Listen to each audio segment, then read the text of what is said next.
మిత్రులారా,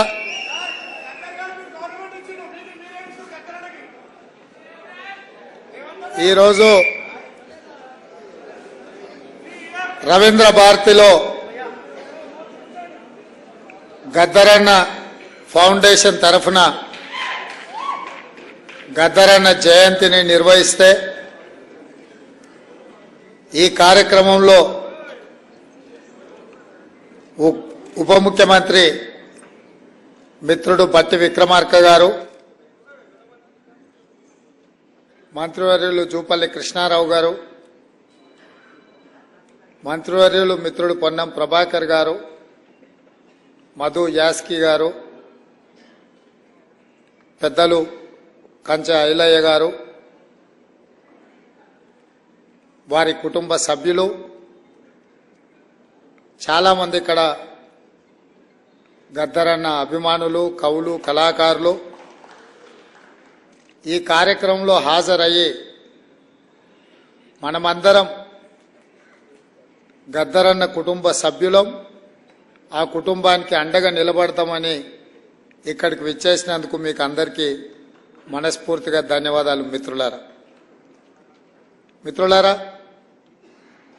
మిత్రుడు పృథ్వీరాజ్ చదువుకునేటప్పటి నుంచి మేమిద్దరం ఒకే కళాశాల, మేమిద్దరం కలిసి చదువుకున్నాం.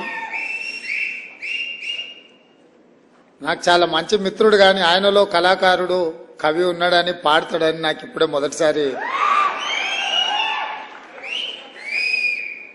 సంగంరెడ్డి సత్యనారాయణ గారు తెలంగాణ ఉద్యమంలో ఎంత క్రియాశీలక పాత్ర పోషించిండో మాకందరికి తెలుసు. వారందరూ ఈరోజు ఈ కార్యక్రమాన్ని ఏర్పాటు చేసి తెలంగాణ సమాజంలో చైతన్యం ఉన్నది, సమాజ చైతన్యం కోసం జీవితాలనే త్యాగం చేసి గజ్జగట్టి గలం విప్పి భుజం మీద గొంగడేసుకొని సమాజాన్ని ధొరలకు వ్యతిరేకంగా చైతన్యం చేస్తూ ప్రజాస్వామిక విలువలను కాపాడాలి,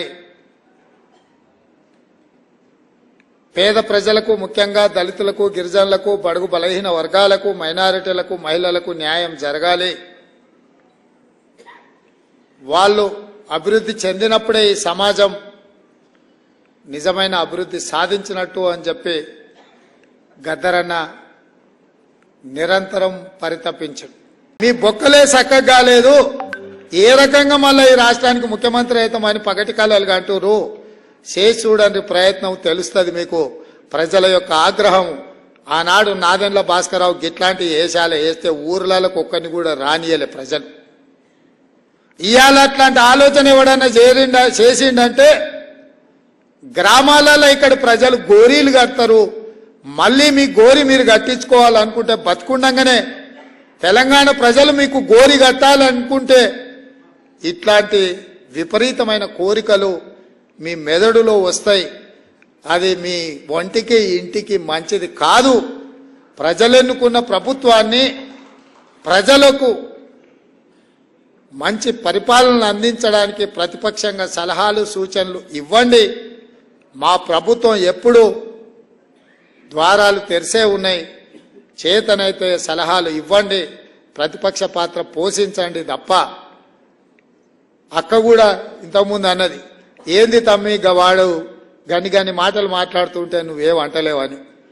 నేను అక్కతో చెప్పిన, అక్క వాడిని అక్కసే ఎల్లగక్కుతున్నాడు, మనకెందుకు, మనం కుర్చీలో కూర్చోవడమే వానికి వేసే శిక్ష. అందుకే అసెంబ్లీలో కూడా బయటకు పోనీయలేదు అక్క, ఆనే కూర్చోబెట్టిన. బిడ్డ నువ్వు చేసిన పాపాలని మేము చెప్తాం, వినడమే నీకు మేము వేసే శిక్ష అని చెప్పి అసెంబ్లీలో కూడా చెప్పినాం. అసెంబ్లీ సస్పెండ్ చేస్తామంటే వద్దని చెప్పిన. మా స్పీకర్ గారికి విజ్ఞప్తి చేసిన, స్పీకర్ సార్ ఎవరిని బయటకు తోలక వాళ్ళని అందరినీ కూర్చోబెట్టి తలుపులు ముయ్యి వాళ్ళు చేసిన తప్పులని మా బట్టి గారు ఆర్థిక శాఖ నుంచి, విద్యుత్ శాఖ నుంచి వైట్ పేపర్ పెట్టిండు. వాళ్ళు చేసిన పాపాలన్నీ మొత్తం లెక్కగట్టి చెప్తున్నాడు, వినాల్సిందే. ఆ పాపాలు చేసిన ఆ ఘోరాలు ప్రజలకు చెప్తున్నప్పుడు వాళ్ళు వినాల్సిందే అని చెప్పి నేను చెప్పడం జరిగింది. అందుకే మిత్రులారా, ఇది ప్రజాస్వామిక ప్రభుత్వం, ప్రజలు ఎన్నుకున్న ప్రభుత్వం కాబట్టే గద్దరన్న జయంతి వర్ధంతులను అధికారికంగా చెయ్యాలని ప్రభుత్వం నిర్ణయం తీసుకున్నది. దాన్ని శాసనం చేయడం జరిగింది. ఇదే కాదు, మొన్న సినీ ప్రముఖులందరూ కూడా నన్ను కలవడానికి వచ్చి చాలా విషయాలు ప్రస్తావిస్తూ గత ప్రభుత్వంలో నంది అవార్డులు ఉండేటివి మీరు పునరుద్ధరిస్తే బాగుంటుంది అని చెప్పి సినీ ప్రముఖులందరూ నన్ను అడుగుతా ఒక మాట చెప్పిన. నంది అవార్డులు కాదయా, ఖచ్చితంగా మా ప్రభుత్వం అవార్డులు ఇస్తుంది, ఆ అవార్డుల పేరు గద్దర్ అవార్డులు ఉంటాయని చెప్పి. తెలంగాణ రాష్ట్రంలో కవులకు, కళాకారులకు, సినీ ప్రముఖులకు రాష్ట్ర ప్రభుత్వం తరఫున అధికారికంగా ఇచ్చే అవార్డులకు గద్దర్ అవార్డ్స్ అనే పేరు పెట్టి గద్దరన్నను గౌరవించుకుందామని చెప్పి ఈ వేదిక మీద నుంచి చెప్తున్నా. ఇదే శాసనం, ఇదే జీవో అని చెప్పి, నా మాటనే జీవో.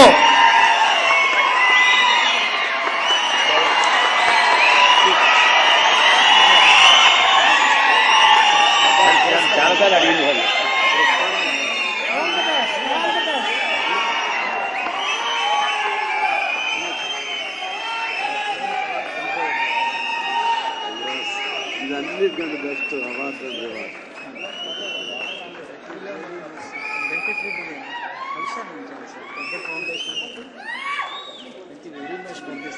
గొప్ప నిర్ణయం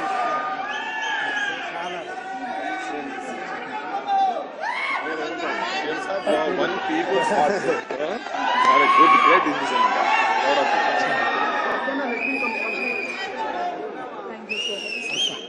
Thank you.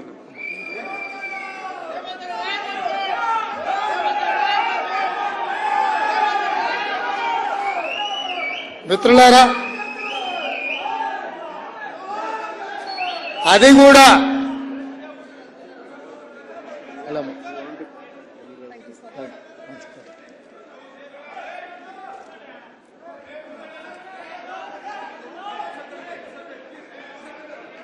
వివిధ భాషలలో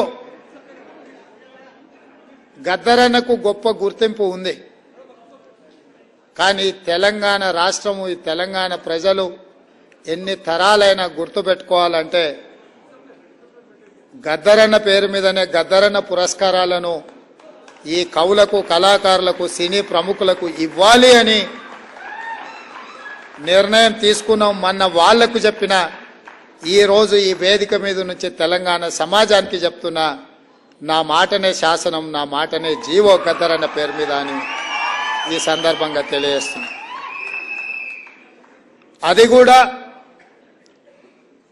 ఈ సంవత్సరం ఉగాది పండుగ చేసుకున్న వచ్చే సంవత్సరం నుంచి జనవరి 31 తారీఖు నాడు గద్దరన్న జయంతి నాడే వచ్చే సంవత్సరం నుంచి ఈ కార్యక్రమాన్ని చేయడం ద్వారా ప్రతి గద్దరన్న జయంతి నాడు ఈ పురస్కారాలను ఆ కవులకు, కళాకారులకు అందించడం ద్వారా వారిని స్మరించుకునే అవకాశం తెలుగు ప్రజలకు, తెలంగాణ ప్రజలకు, ఆయన అభిమానులకు అందరికీ కూడా ఉండాలన్న ఆలోచనతోనే ఈ నిర్ణయం ఇక్కడ ప్రకటిస్తున్నా.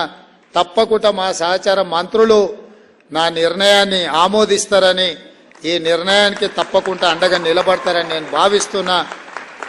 తొందరలోనే గవర్నమెంట్ ఈ కార్యక్రమాలను ముందుకు తీసుకెళ్తుంది. సినీ ప్రముఖులకు కూడా నా విజ్ఞప్తి, మా లిజెండ్, మా బ్రాండ్ అంబాసిడర్ గద్దరన్న పేరు మీద మీకెవరికి, మా తెలంగాణ లిజెండ్, మా తెలంగాణ బ్రాండ్ అంబాసిడర్ మా గద్దరన్న మీద మీకెవరికి పురస్కారం వచ్చినా అది మీకు ఒక గొప్ప అవకాశంగా భావించి ఈ కార్యక్రమాన్ని అందరూ కలిసి ముందుకు తీసుకెళ్లాలి, విజయవంతం చేయాలి అని తెలియజేస్తూ వారి అభిమానులందరికీ మరొకసారి కృతజ్ఞతలు తెలియజేస్తూ సెలవు తీసుకుంటున్న మిత్రులారా. ధన్యవాదాలు సార్. బ్రహ్మాండంగా ఈ కార్యక్రమాన్ని దిగ్విజయం చేసిన పెద్దలందరికీ కూడా ధన్యవాదాలు తెలియజేస్తున్నా. గౌరవ ముఖ్యమంత్రి శ్రీయుత రేవంత్ రెడ్డి గారికి, శ్రీయుత భట్టి విక్రమార్క గారికి, అదేవిధంగా మధు యాష్ గౌడ్ గారికి, పొన్నం ప్రభాకర్ గారికి, శ్రీమతి గుమ్మడి విమలా గద్దర్ గారికి, విఠల్ సూర్యకిరణ్ గారికి,